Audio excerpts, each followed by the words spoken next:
Good evening, everyone, and welcome to our regular school board meeting, Monday, July 8th, 2019. I'll call this meeting to order at 6 p.m. Can we have a roll call, please, Linda? Nicole Boyd. Here. Glenn Carlson. Here. Debbie Knopf. Here. Larry Garrigan. Here. Cindy Garrity. Craig Cookman. Rocky Tripp.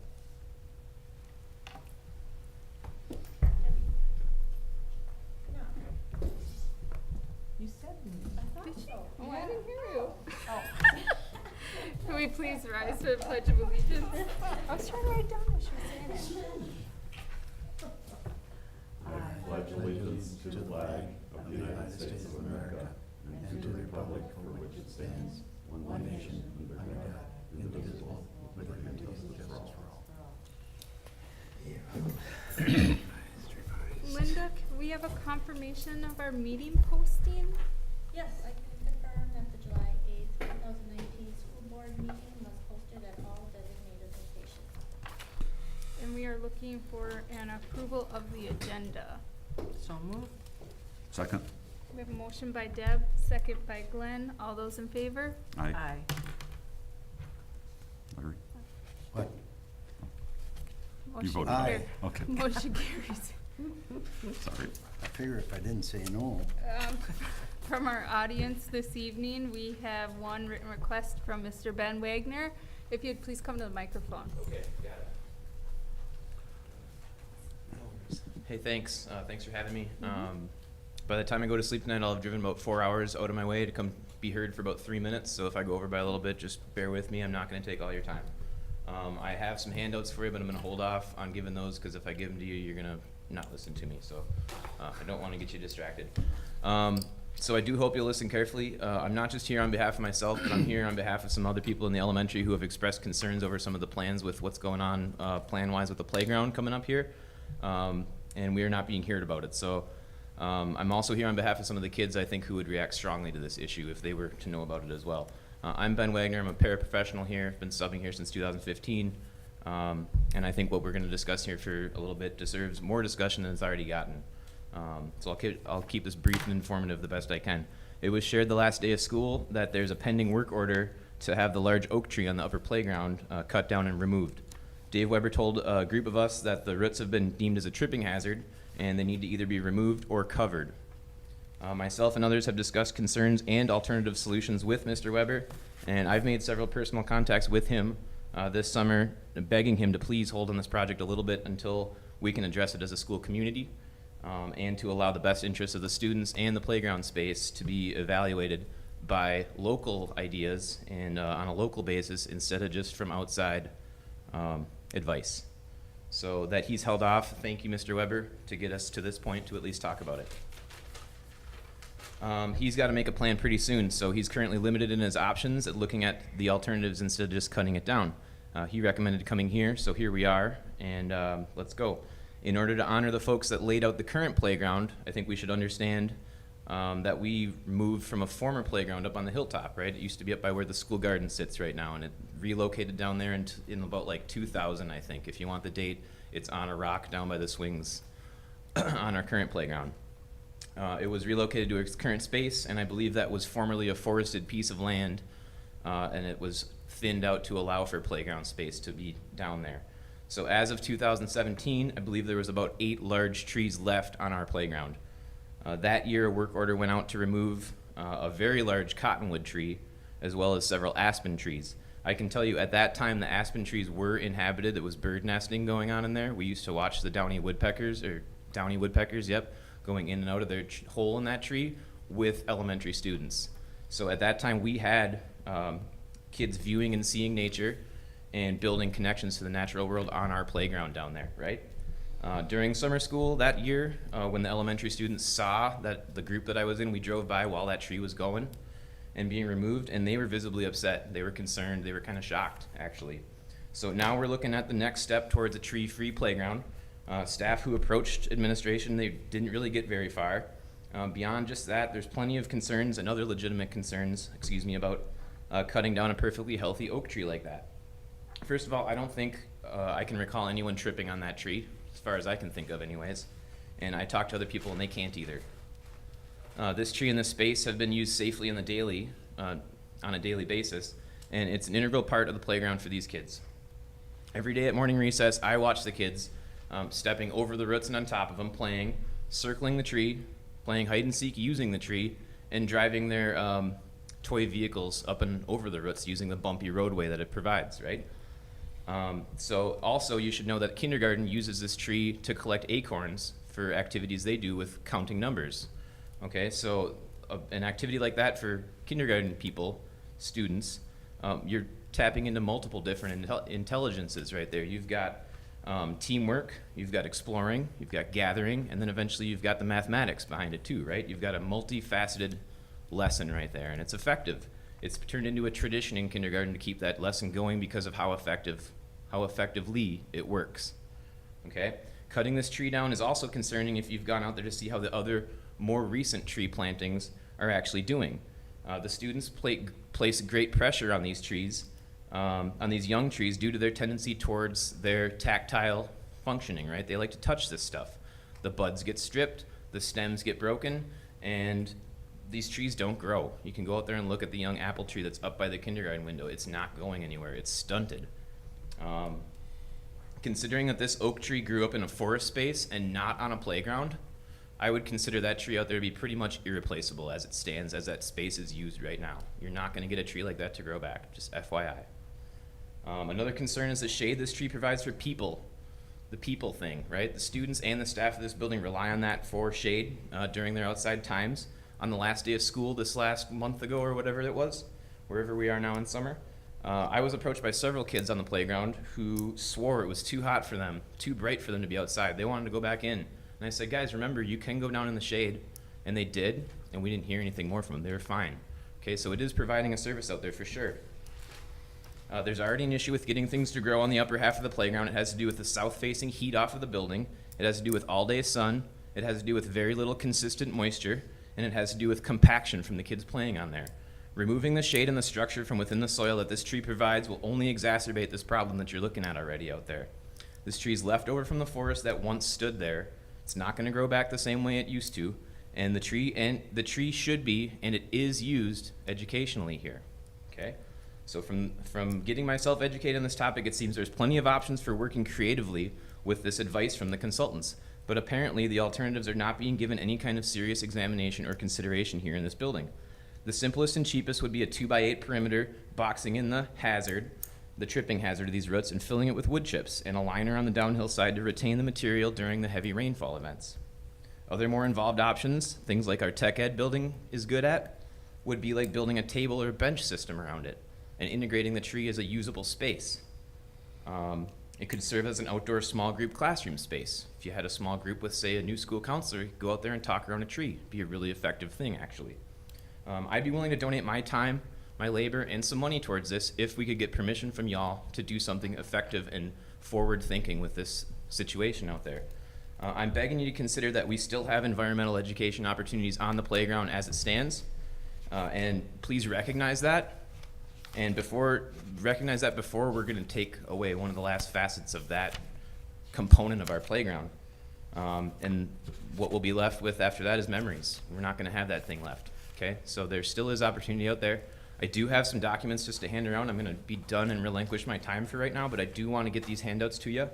And you guys can go with them from there, and hopefully you can talk about it later on and have a good discussion about it. Thank you. Thank you. Thank you, Ben. Some pictures of some students utilizing it. Get you a visual of what that tree looks like. Thank you. And a visual of the actual ground hazard that it poses on the latter pages. Thank you for your time. Could you Thank you. have one for Linda for her records? Yeah, you bet. Thank Yeah. you. Thank you. Oh my God, it's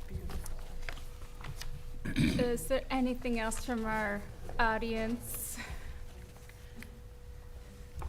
We'll move on to the approval of our school board minutes for our June 10th regular school board meeting. We can separate them or do them together. Anyone have a preference? I'm fine doing them I'm together. fine. Our June 10th regular school board meeting and our June 19th special school board meeting. Motion to approve. I'll second with one correction on the special meeting under item 8. the third motion, Craig Koopman is shown as voting yes, and he was not at the meeting. So, and I let Linda know.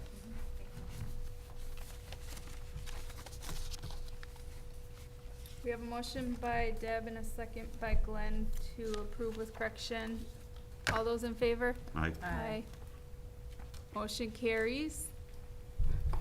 Oh, just looking, it looks like Craig didn't, he voted yes in all the motions. It was just the special meeting that he was not. This one? The 19th. I can't read that from here, so. Oh, this is the Yeah, he, 10th. I'm sorry. yeah, it was just the 19th, there were just the four of us. Okay. Aye. Aye. We'll move on to 8.1, or communications reports, effective communication. Do you have a Yeah, update, so, Jeff? our strategic plan, we have 4 pillars, one of them is effective communication. So there's 2 things I wanna talk briefly about with you. One is regarding the board in terms of board docs, and the second one is our substitute teacher call-in system. And I'll start with the second one. Right now, we currently have, we've done things this way forever in terms of a teacher's ill, they'll call in the secretary. Mhm. That's 5:30, actually after 6 in the morning, because before 6 AM, they use our phone sick line. And the secretary wakes up at 5 in the morning, she gets that, and anything beyond that, the other secretary will get after 6 AM. So we're gonna get away from that. We're gonna use our frontline system, which currently offers applicants the ability to go online to apply for an employment position here. So now what we're gonna do is implement this form of communication for our staff, so if they call in ill or if they have an appointment of something, prior to that date, they'll go into this system. The system then will record it, take the information, then assign a substitute teacher for them, and not using our current staff. Okay, so it's all automated. Now, most districts use this, the bigger districts obviously do this, like in Superior, Ashland. How do they contact, how do they, So there's a number they call, and Randy, go ahead, Randy. There's 3 different ways. They can be proactive and go online, log on and see if there's any job openings. They can call a line to see if there's any job openings, and then the system will actually call them also. There's 3 different ways that they can access and pick up a job, our substitutes. but the system will call a sub and keep calling until they get somebody that says Right. yes. The staff can set up their favorite 5, so they can have like, let's say they like, Ben Wagner as their favorite sub, they would put that in the system, so then Ben would get the first call. If Ben says, you know, he would have to push no, I don't want that job, then it goes to the next person on their favorite list, and then it goes out to everybody after a certain period of time. Oh, okay. Washburn uses it, Ashland uses it, and there's also an app on your phone where they can be going in and looking to see if there's any jobs available. And it gives us the ability to have, you know, screening, printouts, we can do data, we can do resource. Yeah. You know, all sorts of things. And it takes away from the secretaries having to wake up at 5 in the morning. Right. to do this. And right now, we're paying overtime for secretaries on the weekends to find subs if they, you know, if there's a big weekend and they can't find subs. Right. Kelly's at home Saturday night, Sunday night calling subs also to make sure to fill those jobs, so. It's nice. Sounds like a good plan. Mm-hmm. The second thing, Randy, the second form of communication is board docs. Linda was going to come tonight to do a quick presentation. She showed me some of the early drafts of it for you. She's already started to implement some drafting in the board docs for you, like the agenda and everything else. But tonight, what we'd like to do is ask you, prior to next month, we want to get this going. Would you be willing to come in for an hour before the board meeting or another designated time to go through it with Linda? She wants to go through a quick training module with you. Fine with me, either one. I would prefer to do it the same time as, same night as a meeting, just to make it simpler. Half hour, hour, do you want it? Hour. 1 hour? Hour. Oh, there it is. So we'll definitely get that notice out to you. We'll make sure that everyone's aware of it. So we'll plan on that for the August meeting. August meeting, 5 p.m. Okay. Thanks. You bet. Thank you. 8.1.1, do we have any, or I don't have any updates. Do any of our board members have any communication or updates? Any future agenda items? We'll move to 8.1.2, our finance committee. Finance Committee met a week ago. We reviewed vouchers and opened the bids on tonight's agenda.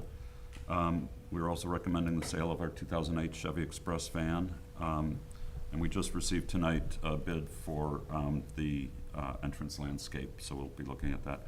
We also discussed the state of the LaPointe School and the need to make significant repairs and retrofitting. We also talked about the need to do a lot of work here, including on the ancient roof. We've got a lot of issues and opportunities. I mean, this building's, not this building, but the old building's 125 years old. The LaPointe School's 92 years old. I think, yeah. I know that. Yeah, I just found that out. And so what the committee would like to see is that at a board retreat, I think we had talked about doing one in August, that we put on the agenda and maybe spend a fair amount of time talking about the wisdom of retrofitting and repairing versus replacing, rebuilding. I know for the LaPointe School, the cost of retrofitting is gonna probably be a significant percentage of the value of the entire structure. Probably not quite as much here, but anyhow, so that's, that was the building issue. We also considered and recommended bringing the pay increase for non-affiliated and support staff into alignment with the 3.15% overall increase that we gave to the teachers. That was our meeting. Are there any questions? Oh, thank you. Just one, and I don't know yet, when you have a finance committee, you have all these committees, is there such a thing as having a quorum at these meetings, so you vote on stuff that, or is it just that you just bring it to one or two people and discuss it and that's it? So how it's designed? Because sometimes you look at things, you know, especially with finances, you know, and the board or the finance committee comes and recommends to the full school board, where they're not privileged to all the information or all the communication that's there. So when it comes to the board here, they're asked to vote on something, not knowing all the pertinent information. So if you had a finance committee, and if you have a membership of 5, wouldn't you think that at least three of them should be part of that committee, so you can make these decisions? If not, then you shouldn't make the decision. Something to think about. Yeah, so the only thing we're required to do with the 3 committee, board members on the committee is to post it as a meeting, but there's no quorum of 4. So there's no rules or regulations either then? No, it's open discussion. I think we should look at that and Well, that would happen in talk April about when that. in April when we come up with the annual, meeting. Well, that is, we still would have to come up with some kind of a policy on it, you know. If we're gonna have a membership of 5 in a finance committee, then should have at least 3 of that personnel there at the meeting. We actually, Larry, only have 3 people on each of these Well, maybe committees. they should be bigger then. You know, I Yeah. don't know, you know, Yeah. it just seems to me that sometimes you have your committee meetings and they're not fully functional. One of the options that I agree, I think sometimes we have limited information when we you know, are trying to make a vote. And I guess in the past have used that time at the regular school board meeting to really try to dig down and ask people who were at that meeting the questions that or why would you, I don't understand why you're recommending that. You know what I mean? What is that based on? And then we can bring it up when we have those questions, because it is hard, like You you bet. say sometimes, so. I sat on the finance committee, but it would have been just the 2 of you there had I not been there. Right. And I'm not a voting, I would assume I wouldn't be a voting member of that committee, because I'm not appointed to it. I think he is appointed. No, it's No. Rocky and No, it's Rocky. the 2 of So us. it's Larry on any committee? No, it's Just Craig. policy. Policy? Oh, that's, no, Craig took himself off of Oh, that, finance? so it's Yeah. Rocky, yeah, so it's Rocky So Uni. 3, and then Larry's on the policy. Well, it's just something to think about, Yep, you know? yep, Mhm. good question. So if that were to happen, we'd have to have 4 in the committee for any type of voting to go on it. Mm, Yep, Three's a, 4 is the quorum. of a committee of 5, or? Well, we have a 7-person board, so the quorum is 4. Well, I hadn't even talked about numbers. So as soon as you have 4 people in a room together, By legally, that's a by law, quorum. it's a Legally, quorum. that's a quorum. With 3, we're obligated to post it, Right. but there's no, There's no action. action. There's no act, so you're not making, voting. There's no judgments or voting, there's no it's voting. decisions. Okay, it's just, It's open committee. The Target. purpose is. Okay, just a thought. I think Yep. just a different purpose. mhm. 8.1.3, our policy committee.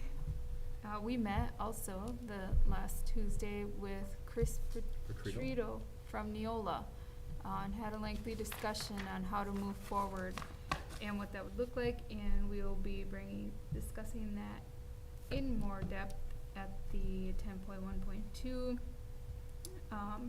However, that approval will be a request to table, because we are not ready for any final approvals with our policies. Okay.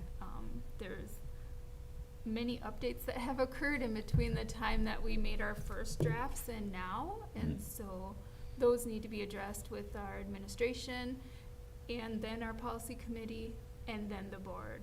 And we kind of laid all that out at the policy meeting to say that's the administrative's responsibility to meet with Chris, to address those updates and changes, and then bring it to policy.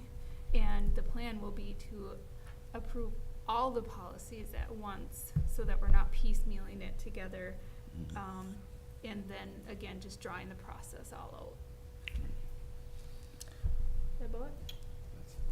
That was all we really talked about at policy.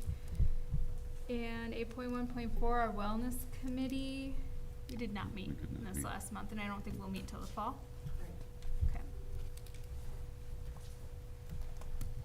Okay. 8.2.1, we have our district administrator report. Well, all reports we can review together. Make a motion to, accept and place on file 8.2.1 through 8.2.7. Second. We have a motion by Deb and a second by Glenn. Is there any discussion? I think I had a couple questions, if we could just. You wanted me to include, a report from Johnson Control and then.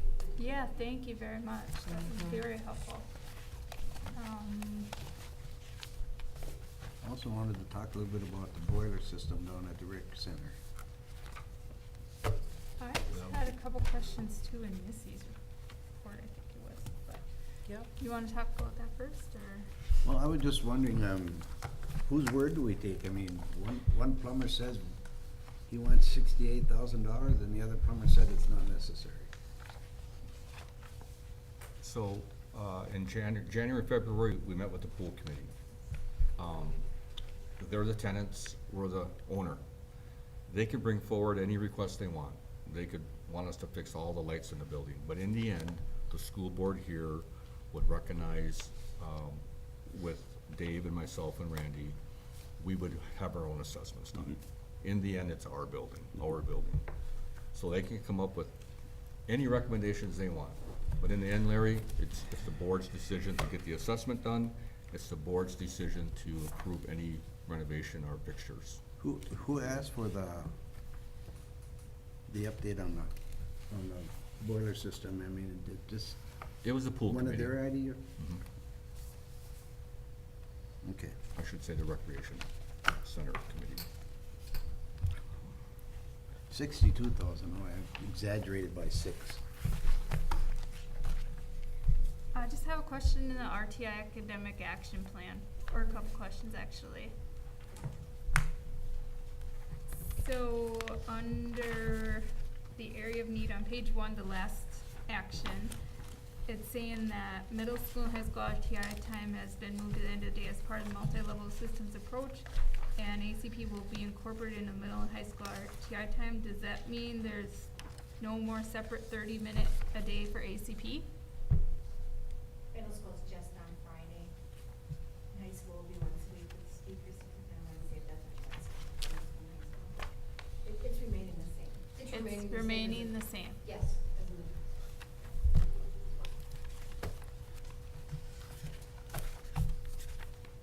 I have a question on the next page. So the second one, collaboration, use a process to collaborate with and engage parents, guardians, and students receiving support at the selected level, and the actions.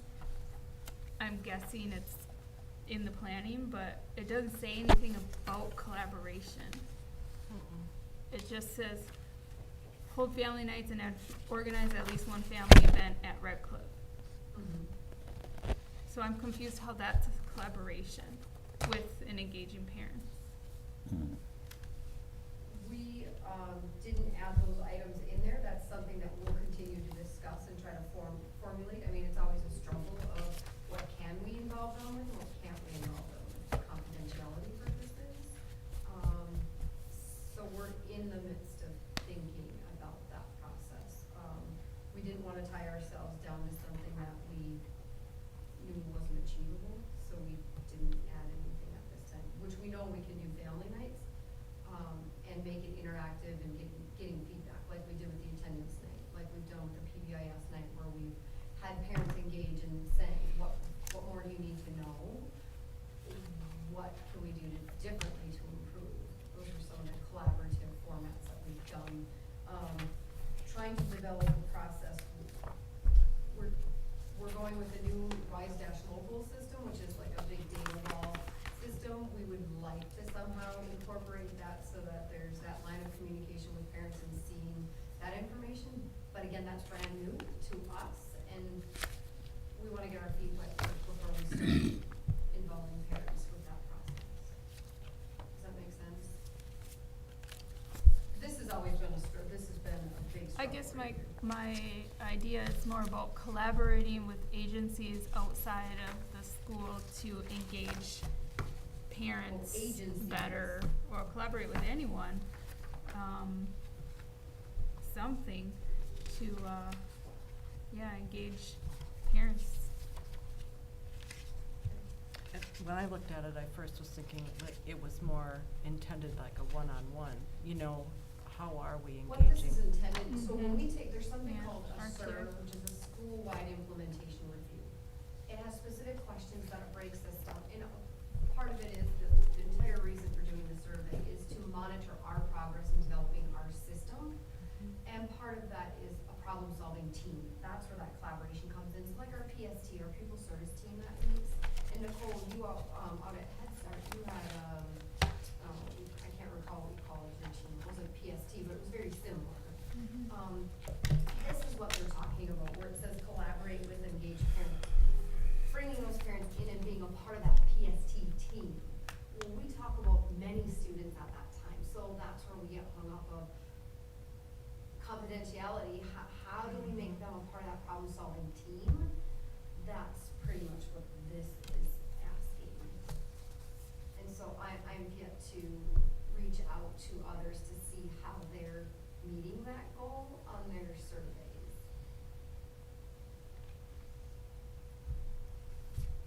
And the next one, I feel like it's a little contradictory to say that you're going to engage parents and guardians as active team participants at each step of the problem-solving process, but you're not doing anything but informing parents when students enter tier 2 and tier 3, and sending a letter when kids are at tier 1. It is contradictory, because that's not really engaging parents at each step, I guess. Of the problems of it, getting together, sitting down Yeah. and going, okay, so here's what we're dealing with, here's what's working, here's what's not working, so that you're actually. Right, and we talked about doing something called academic parent-teacher teams, and that just hasn't launched itself. I mean, that's a statewide project, and that involves a district investing some money and time. Without that, I mean, it's a big endeavor when you start talking about academic parent-teacher teams and that whole two-way line of communication. We have talked about it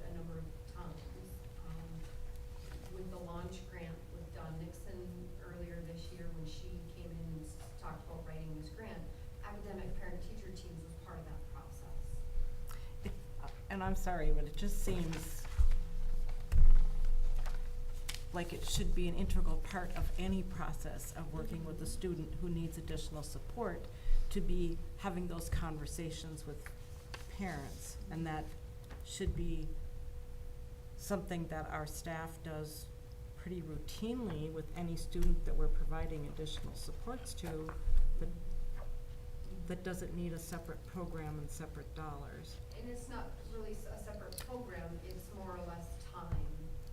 So other schools that have implemented, say, academic parent-teacher teams, 4 times a year, or more, they've allotted a day where parents come in, and it's essentially parent-teacher conferences, where the parents look at that data together and set goals with their child, with the student. So they see the class as a whole, they see the individual student, and they do these set time. So it's a calendar thing too, so it's a huge domino effect.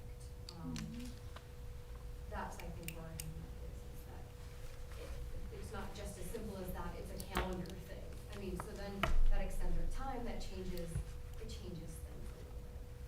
So I mean, it's not something that we're tabling, we still have conversations and try to wrap our head around how can we do it with the structures that we have in place currently.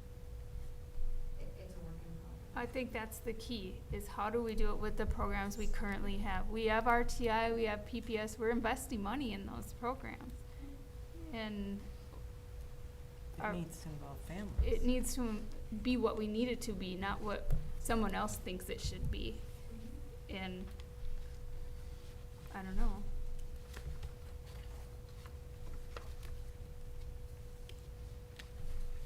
You know, and I think the systems are all great, cause there's so many good programs. I just worry about the engagement piece with families. Or with outside agencies, and how we bring them into pupil service teams.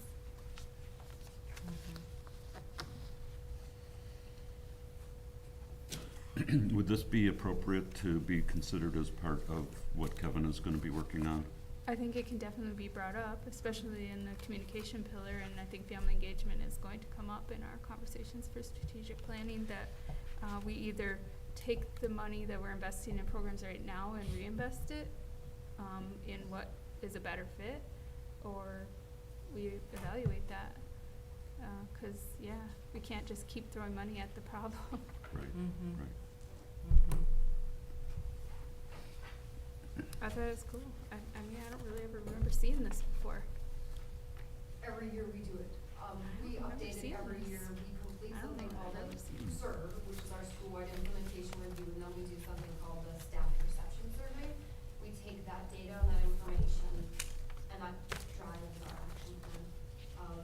We take staff's perception of where they feel programming is at, which can be skewed because their perception could be completely off, which gives us data and information for professional development and discussion to say, okay, we are doing these things, you're just not thinking of it in appropriate terms.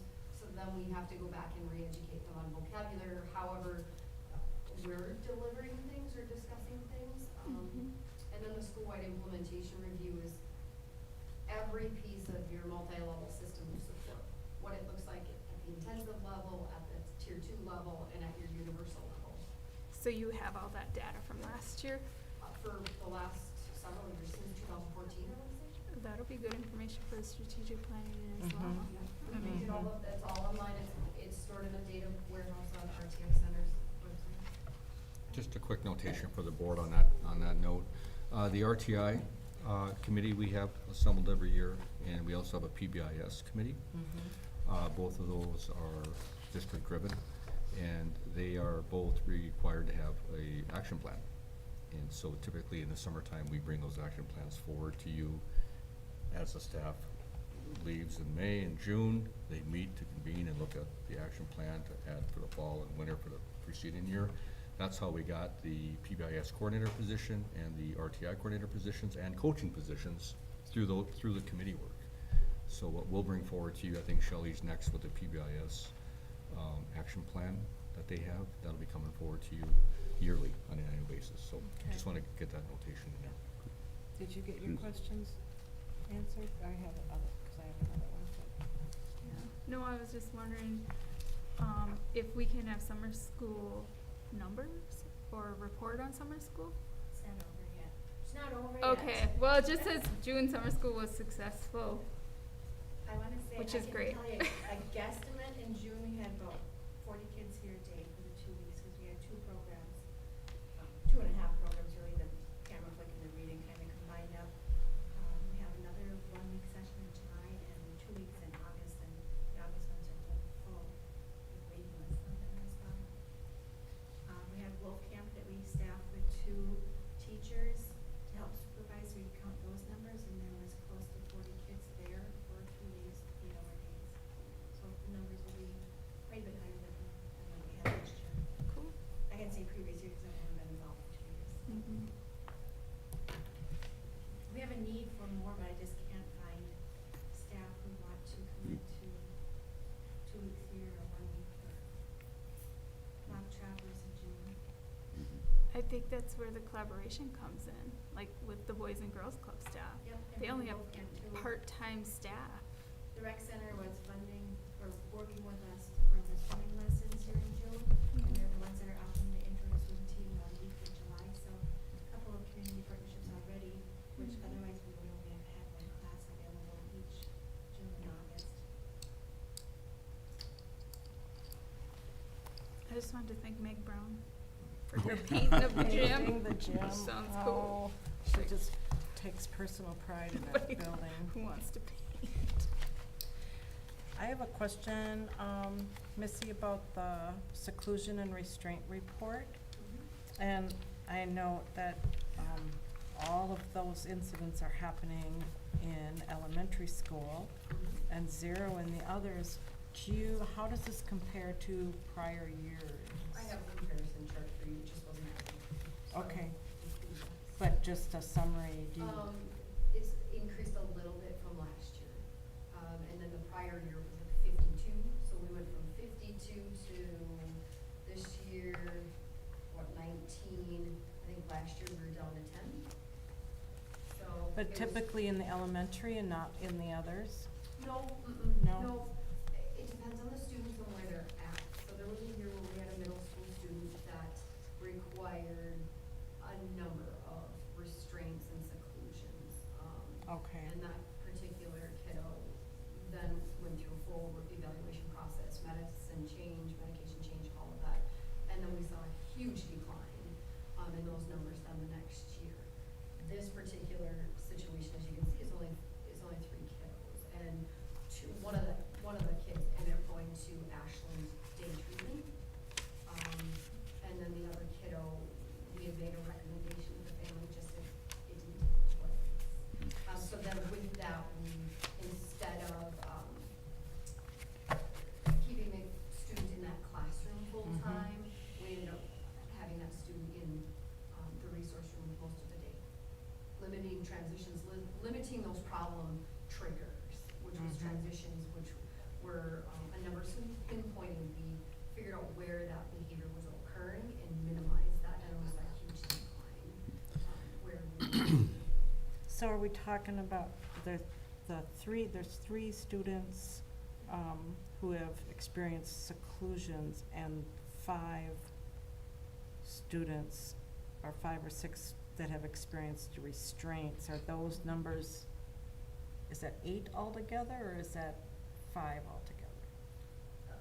No, it could be We 3 of don't the know. same kids, that experienced, with 2 additional. Mhm. Okay. So 5 different kids total.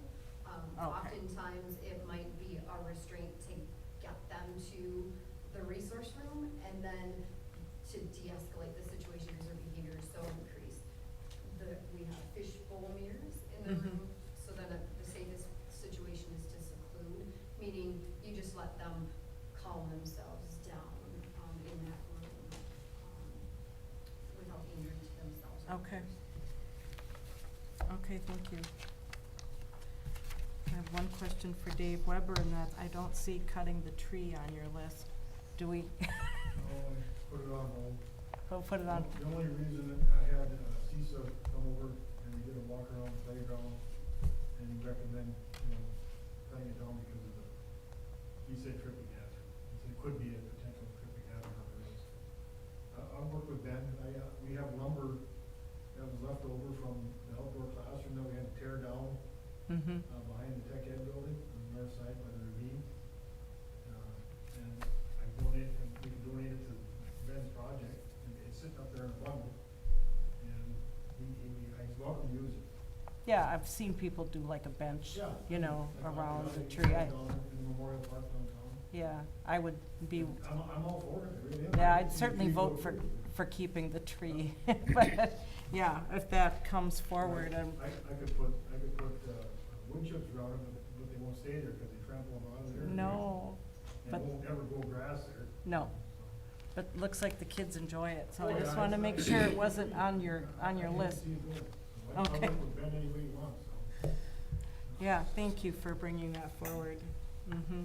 And would it be too much to ask that before that particular tree, I know this sounds like micromanagement, but before that particular tree gets cut down, that the board is aware, is made aware of the plan? Or an alternative. I think we may aware of the plan, if that becomes the case, yeah. Yeah. Well, I'd like, I mean, Well, yeah. Dave, You had a plan. I thought Yeah. Ben had a plan. No, I mean, I'm just saying that before any action is taken to cut the tree Yeah. Oh, down, yeah, yeah. you'll come back to the Sure, board and say, sure. we've looked at all the options and Yeah. there's no other way. Okay, Oh, so yeah. we'll have another crack at this if Yeah. you Like I come said, up. I hate to see it go. Okay, you come up with an alternative. Thank you, Dave. thanks. Thank you. Just one other thing, I wanna congratulate and thank Randy for the grant. Congratulations, Yeah. that was exciting. great. Thank you. We have a motion by Deb and a second by Glenn to approve and place on file our reports. All those in favor? Aye. Aye. Aye. Motion approved. 9.1, approval of our vouchers. And we have a lot of vouchers that we looked at the finance meeting. So I will make a motion that we authorize $1,369,842.94. About a Zoom Second. We have a motion by Glenn and a second by Larry. Could we have a roll call, please, Linda? Glenn Carlson, Yes? Debbie Knopf, Yes. Mary Berry, Yes. Nicole Boyd. Yes. Motion carries. 10.1, unfinished business. Our first item is Kevin Stramberg's strategic plan. And Jeff has an update. Okay, so we've been on the phone with Kevin.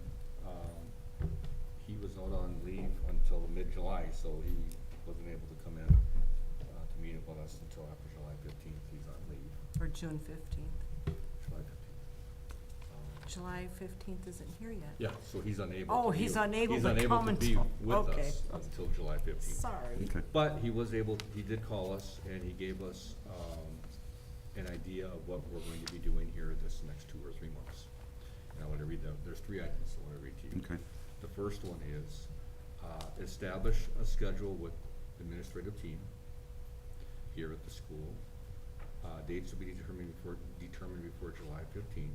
So he wants to come and meet with the admin team and myself to go over planning.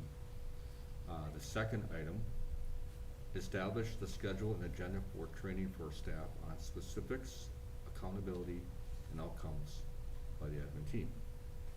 As part of beginning of the school year in-service. So during the in-service, we're going to be, the admin team will meet with all staff. And we're gonna be looking at, those areas of specifics, accountability, and outcomes, and what we're looking to accomplish, as a staff, over the course of the year.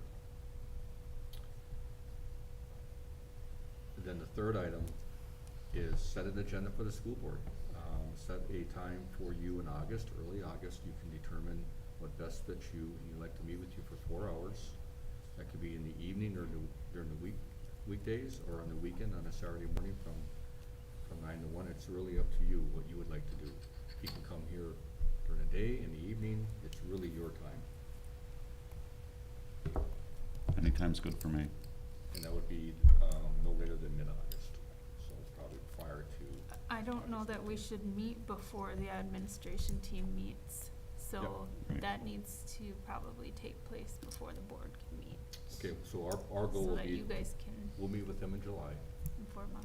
and then, we can come to you at the board meeting in August, and then after that, maybe you can set your sail. Maybe September. Well, he'd like to meet with you before mid-August. Oh, board. okay. What would you That like might be to- tight, Or we can but- give you a written, we can give you a written narrative of how it went. We don't need to wait till the board meeting, possibly. But that's what he'd like to do. And this is his additional contract the board approved for him. Right.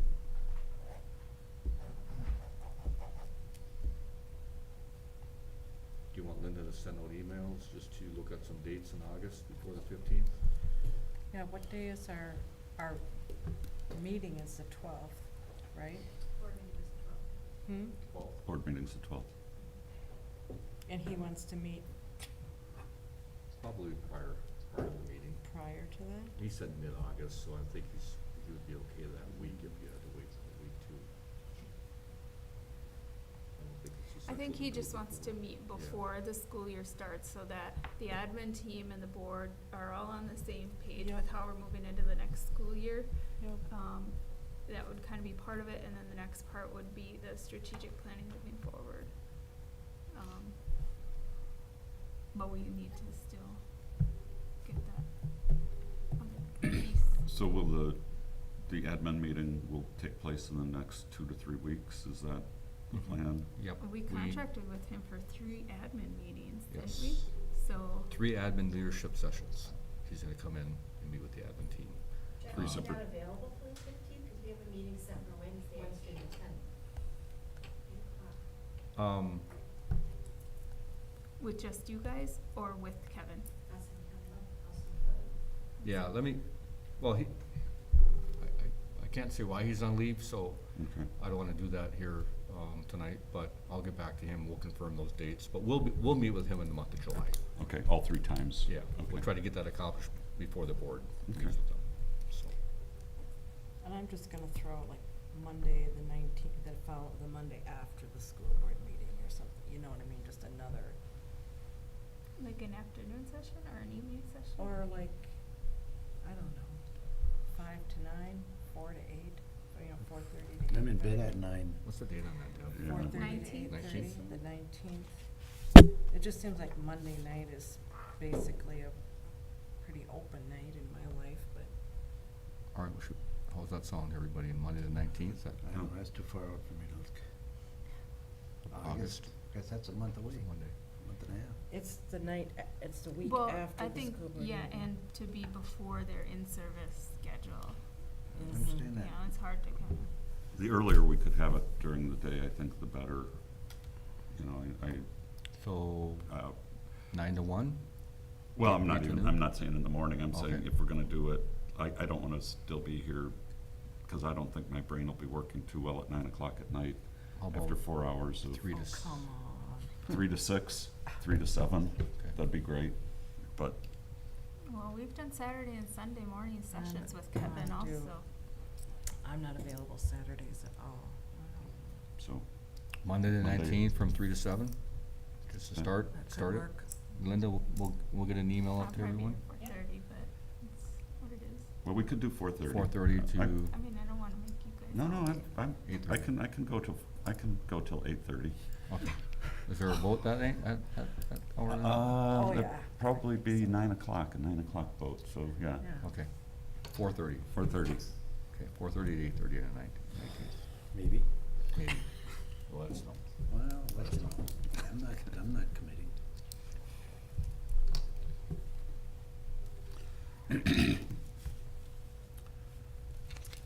We can move on, 10.1.2, approve Neola Series 1,000, 2,000, 3,000. Move to table? Second? Is that what you wanted? We have a motion by Debbie to table, second by Glenn, in discussion, what we discussed earlier as the process moving forward. It was really good to have Chris at the meeting to help clarify process and procedure, moving forward. Because it was a long time ago that we discussed all that with him, so. All those in favor of Aye. table? Aye. Motion carries.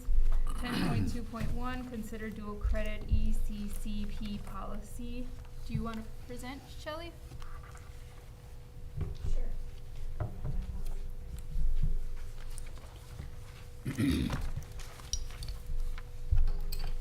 On the front sheet, could you use the microphone, Or Chuck? can you come up Or use the mic, yeah.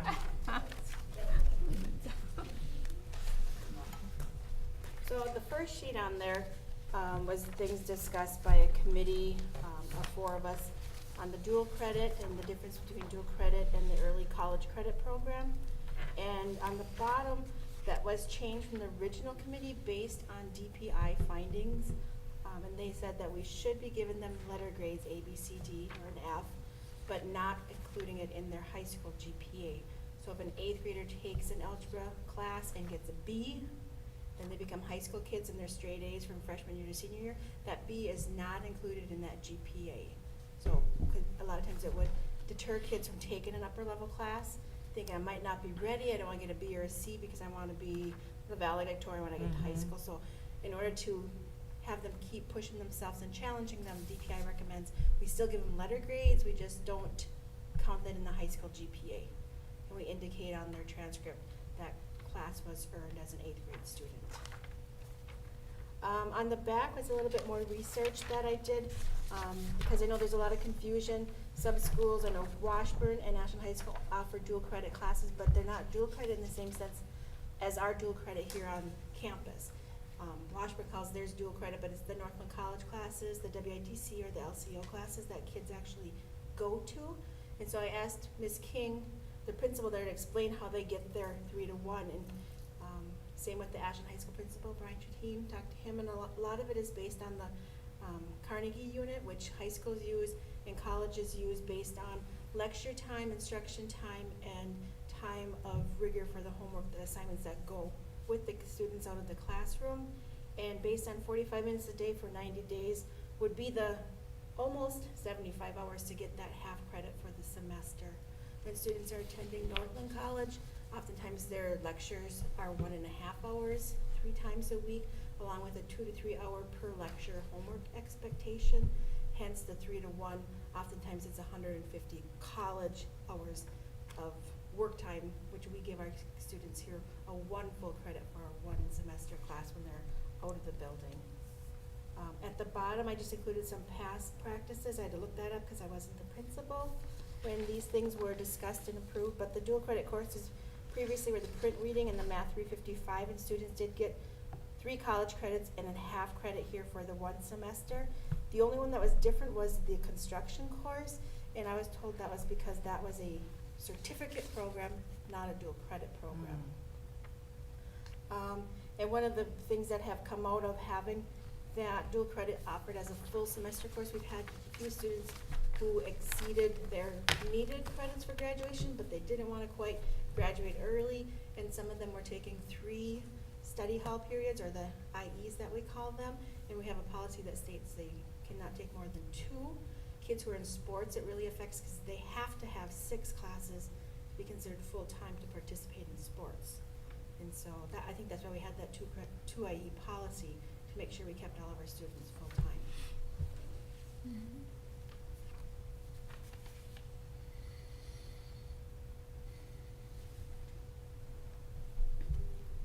So do we have a consensus at this point on what we're suggesting as far as the dual credit? So what was the question you're referring to on top of dual credit? The 1 semester would be 0.5 credit earned here at the Bayfield School if a teacher teaches a dual credit course here. On this, it's 0.5. And the reason it was tabled a couple months back is because there was talk about possibly going to a 1 to make it across the board. Right.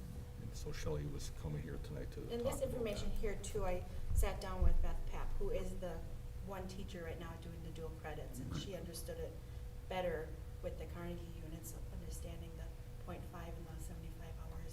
So she's on board Yeah. with this? It makes me wonder though about dual credit then. Why, I think there should be time and effort put into the advanced placement courses, then maybe that's a better fit.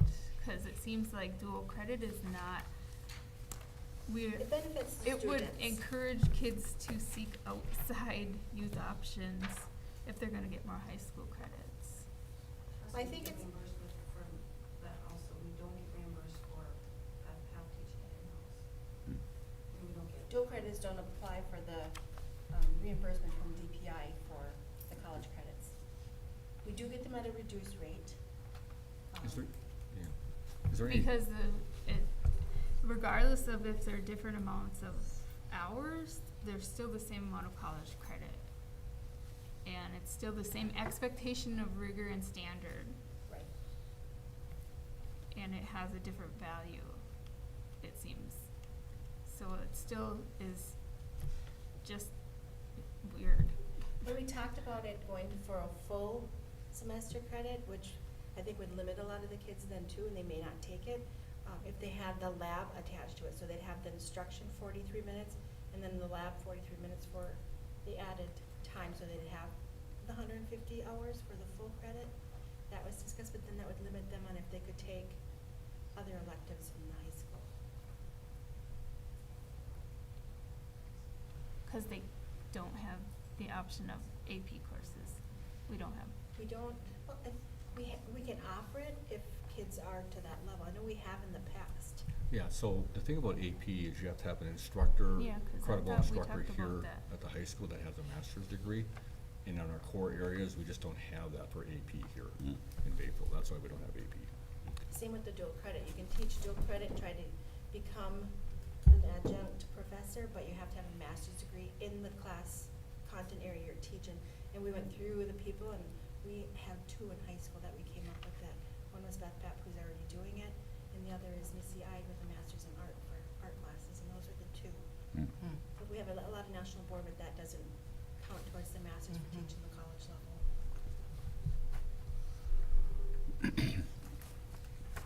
Are we taking action on this tonight? Are we expected to take action? Do you want us to take action on this tonight? Well, this is at the board level. It's been tabled for about 2 or 3 months. And the issue was 0.5 versus 1. And she provided information tonight. The only thing I have a question on is Beth Papp, had we had some type of narrative from her that agreed with you, that would help. Cause she's actually was voicing her concern the other way. So Right. now I'm That was before I confused. sat down with her, Now I'm when I had more confused. information of why some schools do it this way and some schools do it other way. So would it make sense for us to move the youth options to 0.5? Because a lot of those are meeting the 150 hours of instruction time. Depending on which class it is, I know when I was looking at some of the offerings at Northland College, classes would meet from 9 to 10:15, and so it's more than the 43 minutes that we meet. Is there a required number of hours for college? They go on the same as the Carnegie units. 120 hours.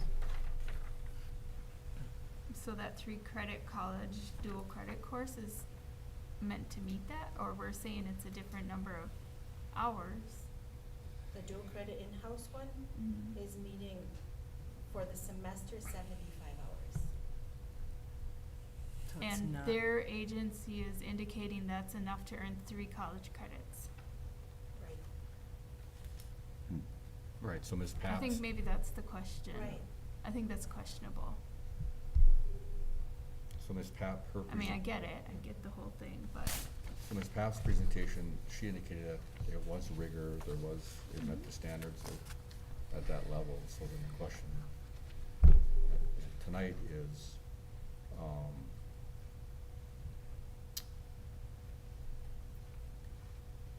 even though LCO is saying that the class meets the rigor in the standards, what Ms. Swanson is saying that the minutes aren't there, so therefore they're going to keep it at 0.5.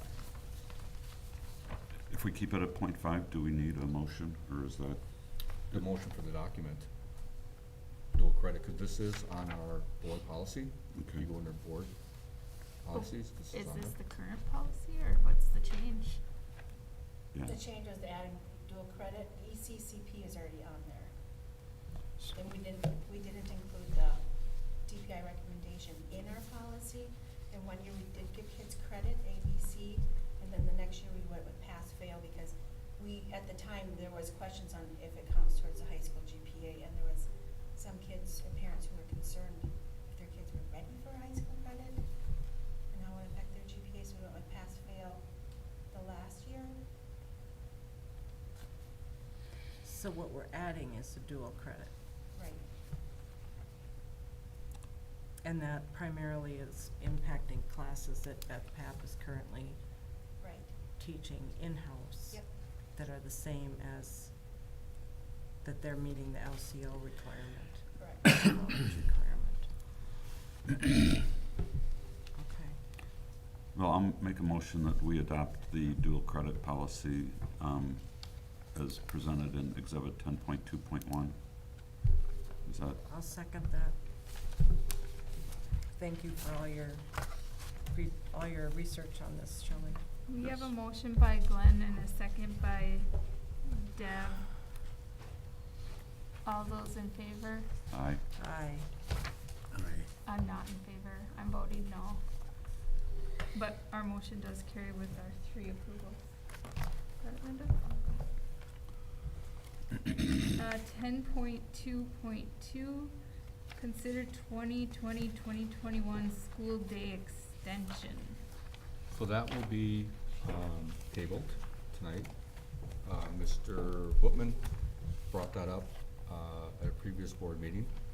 And essentially what he was asking us to look at, and now that the administrative team is back, I mentioned at the special board meeting, what we're gonna do this month is look at, this year we had so many snow days. Right. So we added minutes, and what Craig was saying, Mr. Hopman was saying that if we could get kids out here earlier in the summer, maybe 3-4 days earlier, that would adding minutes to the day justify that? Could we justify adding minutes to the day for that purpose? We have not sat down and talked about it. That's what we're going to do now. We're all back in the building, and we're gonna take time to research that and bring it back to you. Okay. Do you want us to move to table or just, okay. I don't think it needs any action. Just in discussion, I just wanna say that the other educational research that I look at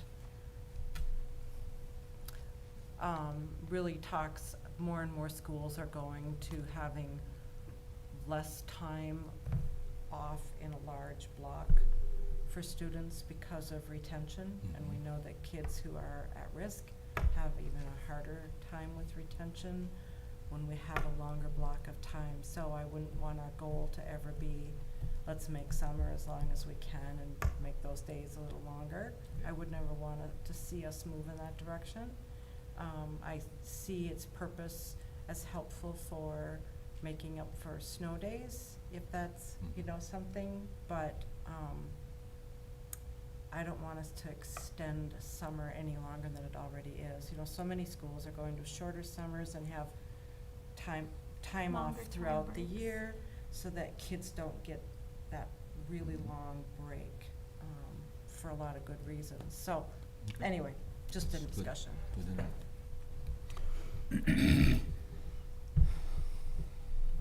10.2.3, consider Neola policies 4,000, 5,000, 6,000.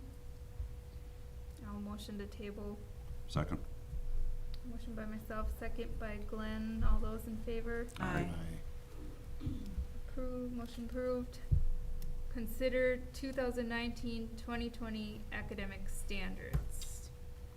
So this is the annual, required by DPI, Wisconsin Department of Instruction, to adopt the standard. However, we have an additional standard on here, on the lower bottom, personal finance literacy. Is in addition to, new mandate standard that has come out, we are responsible to teach financial literacy, which we all know is extremely important. Credit cards, mortgages, taxation, everything. in terms of- Great. Motion to approve. Second? Motion by Debbie, second by Glenn. All those in favor? Aye. Motion approved. Consider LaPointe fuel bid for 2019-2020. I move that we accept the bid of, from LaPointe Gas at $1.53 a gallon. It was $1.79 this year, so, It's better. What? yeah, it was $1.79 this, for 18, 19, and So, Dropped. yeah. Wow. I'll second it. Motion by Glenn, second by myself. Can we have a roll call, please, Linda? Yes, Mr. Boyd, Yes. Dr. Carlson. Yes. No? Yes. Mary Garrett. Yes. Motion carries. 10.2.6, consider milk bid for 2019-2020. this one always confuses me, cause there's always that escalation clause. Yeah. So they can always increase it, so. Last year, we had the skim milk was at, 0.217, or the chocolate skim, 217, 1% was at 225, skim was at 211, so, It's very close. where it started out, but What's with all the paper? A motion to approve. Second. Motion by myself, second by Glenn. Just Could for we milk. have a roll call, please, Linda? Just for milk.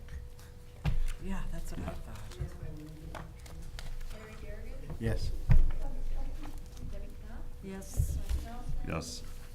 Nicole White. Yes. Our motion carries. 10.2.7, consider Magdalen Island Ferry Line bid for 2019-2020. Motion to approve. Second. We have a motion by Deb, a second by Glenn. Any discussion? it didn't go up too much about the, middle school, high school students for 50-cent increase for round trip. Did you get this Elementary page? was 40 cents per trip. I think it was the And- back side of it. Was the chaperone cost the same? It was $1 increase.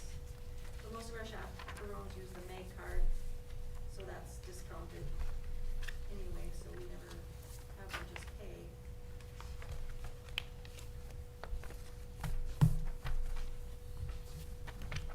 So really, it's reasonable, it's, Can we have a roll call, please, Linda? Debbie Knopf. Yes. Mary Garrett. Yes. Nicole Boyd. Yes. Yes. Motion carries. 10.2.8, consider LaPointe lunch bid for 2019-2020. The exhibit was cut off in my copy. I couldn't see the dollar. It was like, it's $18. Okay. In where? In this my- bid? yeah, in my copy that I had from the email, but I think, What did they finally come? They came back with being the meals at 6 per meal, and then because of the higher ferry charges. Okay. So that was a good explanation, and then to meet at $18 per hour instead of $20 per hour. Okay. So that would give us a 20% increase over last year if we went with the amended bid. Obviously not going with the, Alternative. $49,000 No, bid. no. so they're, I was gonna start eating over there. yeah, they're 20% increases based on that ferry. Yeah. Ferry, and then Ferry also out. wages, they wanted to increase the $3 for the wages. It was a Mhm. 15 So for the year, it's 27,000, I think. approximately, yeah. Motion to approve. I'll second. It's 34. 34. 34. 34? It came down, Oh, no, it was It came down to approximately, 30? say, yeah. it was Oh, around- it's 34. yeah. No, but it Probably came around down. That 30. was Yeah. on Came down. 20. 20%. Yeah. Mhm. They wanted 49.5 originally. I know. So I think the cost of the last year was another, it was $5,000 difference. Right. And the approval this evening is Oh, I also see. for the 3-year. Right.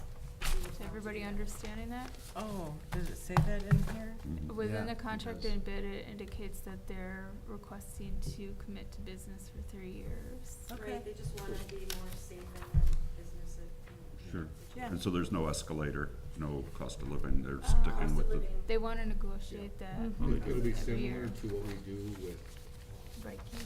your Viking, Okay. very similar. Sure. And this is actually a good thing, the continuity, the consistency, I think it's good for the island school and for district over here, have a 3-year rollover like Yep. that. Sounds good. Okay. We have a motion by Larry, second by myself. Can we have a roll call, Linda? Jessica Knopf, Yes. Nicole White, Yes. Glenn Carlson. Yes. Larry Gary. Yes. And that's for the hourly option. Right. You know that, okay. Not the- 10.2.9, consider sale of 2008 Chevy Express van. Dave? Oh, sorry. I'll move that we put the 2008 Chevy Express van out for bid for sale.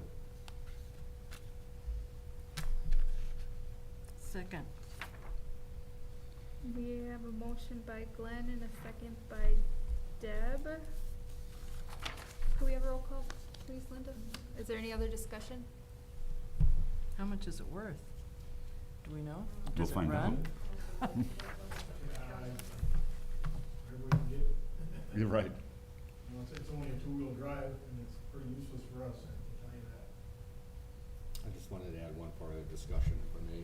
We had a request from a staff member today who does a lot of outside projects with kids, for us to keep the van.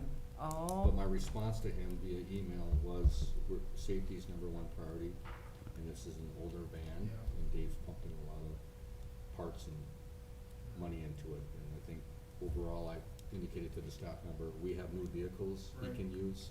We have new quarter buses, we have a new transportation vehicles, and by keeping this, it's really not sensible in terms of safety.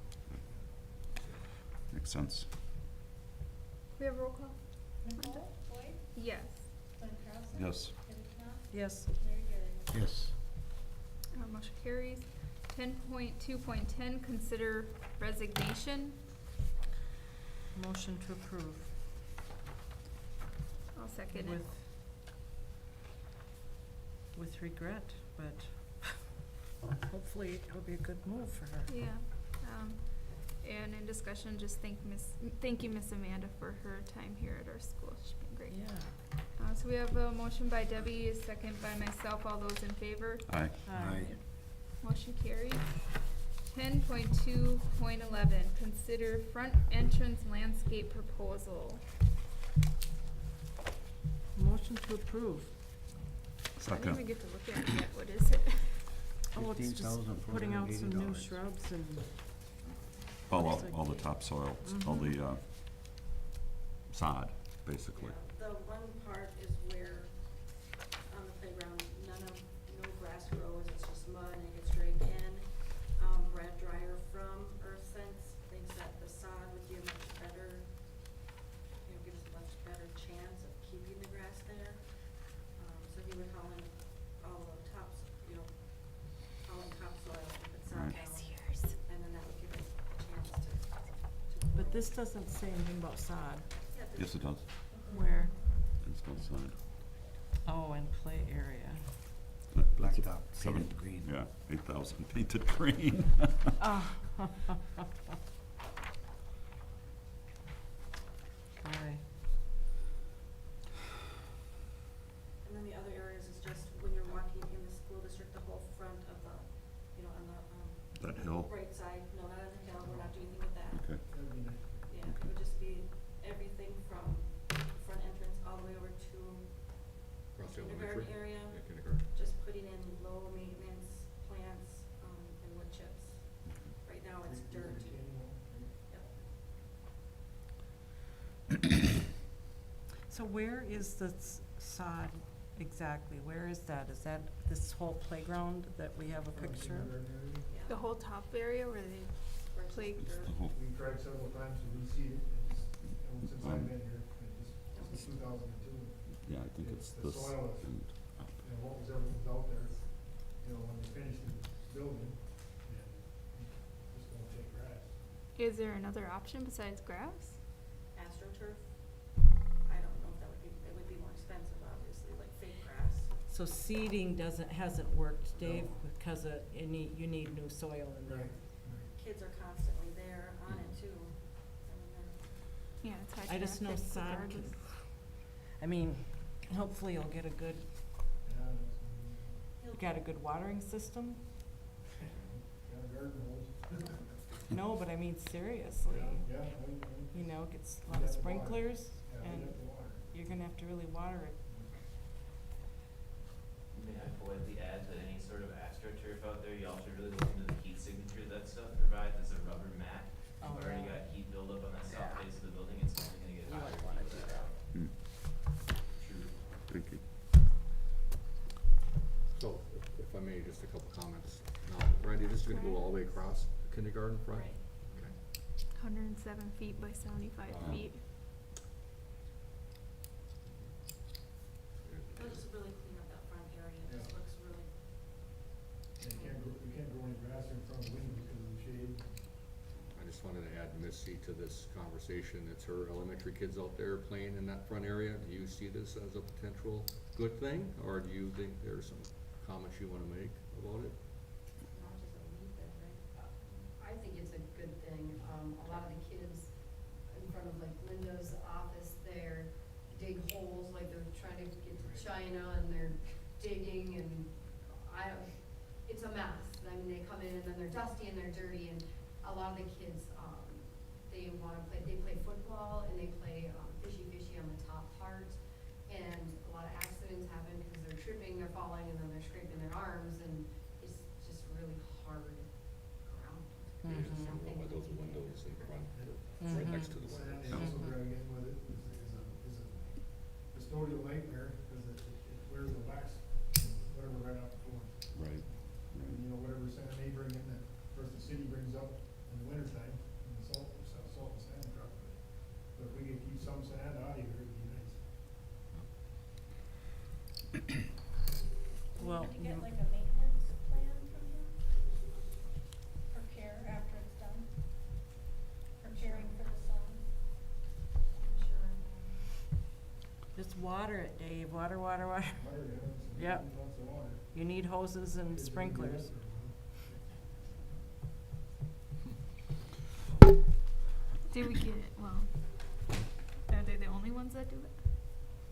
there's not very many people around here that do it. They're nearby. I mean, there is a landscaping company on the island, but. Should be cheaper to But bring I to don't- the mainland. Then I'd have to bring all my equipment over here. I No. think you might Go with recuse Earth yourself. Sense. I am, yeah, no. I made a motion to approve. Did we do a motion yet? Did you? I didn't I do a don't know. motion. Seconded by Nicole, roll call, Debbie Knopf. No, I didn't motion that. Who had the motion? Mm-mm. Not for this. Not Oh, for, I'm sorry. that was for the resignation. Debbie made first motion, Glenn had second. That sounds On right. landscaping, yep. Okay, motion by Debbie, second by Glenn. Yeah, we'll have a roll call, please. Debbie Knopf, Yes. Glenn Carlin, Yes. Nicole Boyd, Yes. Lee Jarrett. Yes. That's a lot of money for grass. It's making up Have for to your s- tree. They have to scrape away a lot of that icky stuff. They have a though. That'll machine be that big. does that. Oh. You literally walk up to the ground and cuts you it. machine away 6 inches of Even rolls it. dirt. Come on now. I move we go into executive Adjourn session. to executive session in accordance with Wisconsin statute 19.851C, considering employment, promotion, compensation, or performance evaluation data of any public employee over which the governmental body has jurisdiction or exercises responsibility. 1, hiring or special education aid. 2, base wage, non-affiliated and cut 2019-20 contracts. Considering financial, medical, social, or personal histories or disciplinary data of specific persons, preliminary consideration of a specific personnel problems, or the investigation of charges against specific persons except where paragraph B applies, which, if discussed in public, would be likely to have a substantial adverse effect upon the reputation of any person referred to in such histories or data or involved in such problems or investigation. Staff member incident. We have a motion by Glenn, second by, No one yet. Second and, second it, Larry. Larry. Roll call, please. you gonna shut us off? Debbie Knopf, Yes. Yes. Nicole Boyd, Yes. Larry Jarrett, He's said yes. Bailey, Glenn, yes. Carl? Yes. Yeah.